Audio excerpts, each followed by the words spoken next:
तुम्ही butterfly pigmentation म्हणजेच मेलाझ्मा, ज्याला मराठीत वांग असं म्हणतात, त्याने त्रस्त आहात का?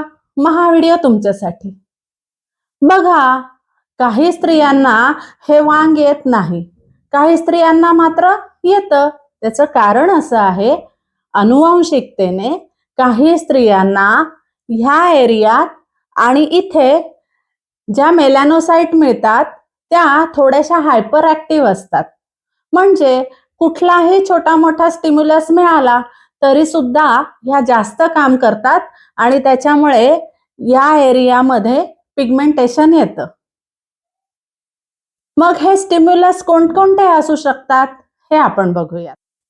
Pregnancy, birth control pills, hormone replacement therapy, hypothyroidism, stress, sun exposure या कारणांमुळे मेलॅनोसाइट स्टिम्युलेटिंग हार्मोन वाढतो आणि तो या मेलॅनिनला मोठ्या प्रमाणात सिक्रीट होण्यासाठी भाग पाडतो.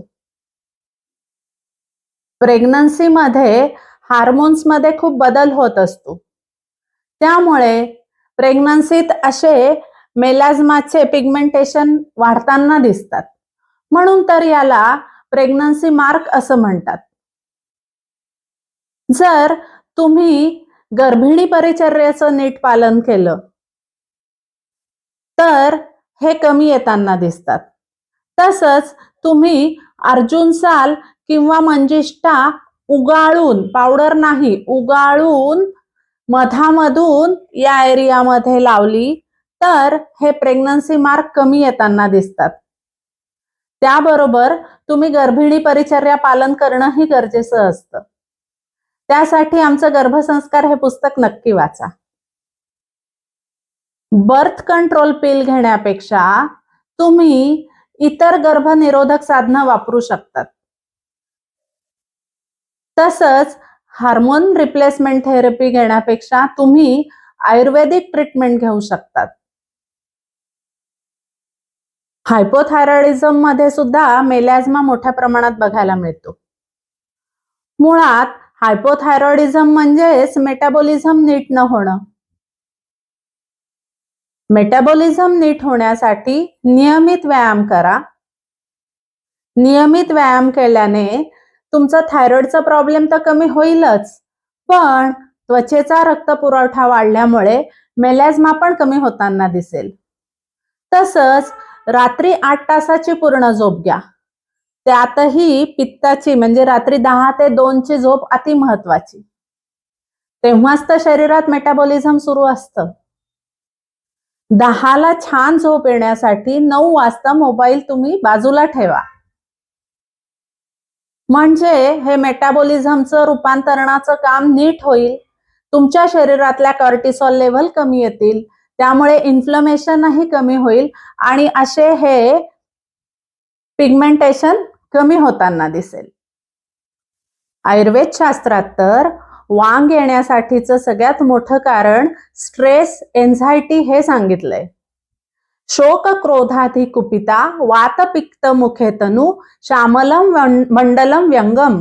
म्हणजेच तुम्ही छोट्या छोट्या गोष्टींचं दुःख केलं, चिडचिड केली तर वांग येणार आहे आणि औषधाने हे कमी झालं तरी ते तुम्ही परत शोक क्रोध केला तर परत परत येणार आहे.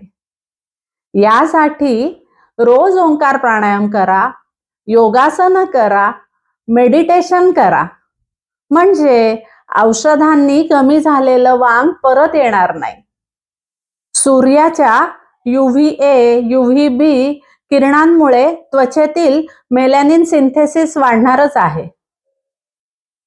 मग घरातून बाहेर पडताना पूर्ण चेहरा झाकला जाईल अशा पद्धतीने तुम्ही ओढणी किंवा स्कार्फ बांधूच शकतात की. स्वयंपाक करताना सुद्धा चेहऱ्यावर खूप वाफ येईल, तळत असताना चेहऱ्यावर खूप अशी उष्णता येईल असे उभे राहू नका. थोडं कडेला उभं राहा. स्वयंपाकघरात चिमणी असेल तर फारच चांगलं. ही त्वचेवर येणारी उष्णता सुद्धा तुमच्या मेलॅनिन सिंथेसिसला वाढवणार आहे आणि इथं पिगमेंटेशन दिसणार आहे. चाणक्य सांगतात वपुराख्यती भोजनम, म्हणजे जसे खाल तसे व्हाल. म्हणूनच process food, ultra process food शक्यतो टाळा. घरचं ताजं अन्नच खा. आता आपण थोडक्यात समरी बघूयात.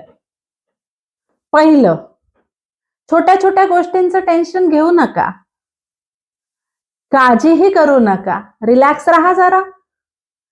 ओंकार प्राणायाम करा, योगासनं करा, मेडिटेशन करा. यामुळे पिगमेंटेशन नक्की कमी होणार आहे. घरचं ताजं अन्न खाच. रात्री 8 तासाची झोपही घ्या. प्रेग्नन्सीमध्ये गर्भिणी परिचर्याचं पालन करा. त्याच्यासाठी गर्भसंस्कार हे पुस्तक नक्की वाचा. सगळ्यात महत्वाचं म्हणजे आता जे तुम्हाला मेलॅझ्मा किंवा वांग आला आहे त्याच्यासाठी रात्री झोपण्याआधी आमचा तेजसा ड्राय फेस वॉश नक्की वापरा आणि नंतर झोपताना तेजस्वी तेलाचे फक्त 4 थेंब चेहऱ्याला लावायला विसरू नका.